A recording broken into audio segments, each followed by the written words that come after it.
There are no rules in training, not fewer rules than you think, none. And I can prove it with my own comment section. 2 weeks ago, I posted a video about dips.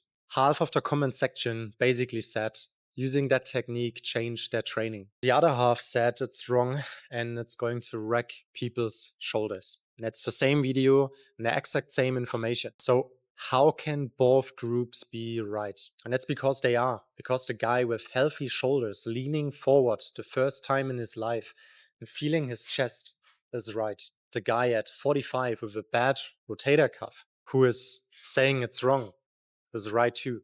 And the same thing happened with a nutrition video, me talking about that I'm eating 2 meals a day. Dozens of comments said that they're doing the same since years and they're feeling great. And a lot of other people said it's terrible idea and undoable. Both groups are basically just describing what's happening to them and how they felt. So what does that tell us? And the answer is that most of what we argue about on all these platforms doesn't have one single answer. No, it's 2 meals or 5, dips or push-ups, high reps or low reps, and a full body split versus a bro split. I think these aren't right or wrong questions. They are what fits you questions, but the internet treats them like maths. So why is everyone so certain? And that's because it's their experience. It's their experience and it worked for them.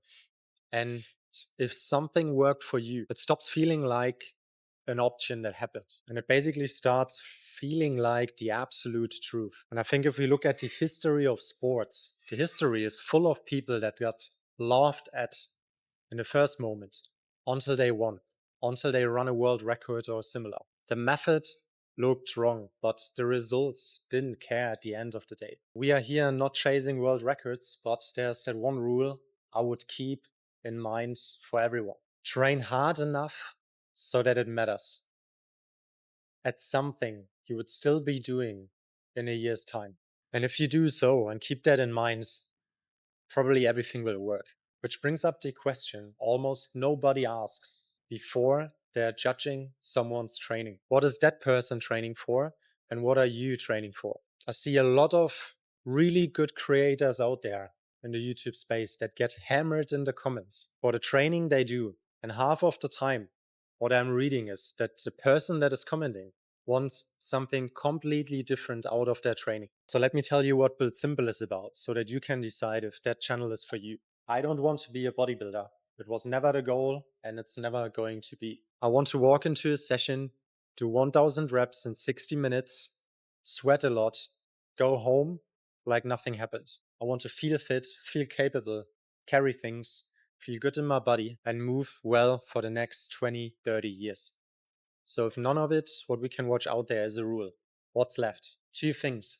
First one, train hard and honest. Whatever you do and whatever you pick, take your training close enough to a honest effort. Train hard enough. No exercise choice is making up effort that isn't there. And number 2, really important, pick what fits your life, not what's optimal. Pick something what you will still be doing in the next 12, 24 months. I think there's one exception when we look at training, and that's health.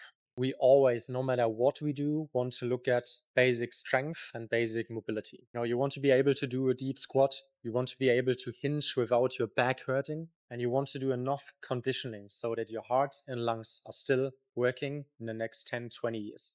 Everything past that is up for grabs. So this week, stop looking for the perfect answer. Pick the training you would actually look forward to. Do it hard, start, and give it a year. If the numbers go up and you're still doing it in 12 months, you're on the right track, regardless of what everyone in my comments or other creators' comments says. I will now go and do my session, and I see you in the next video, guys.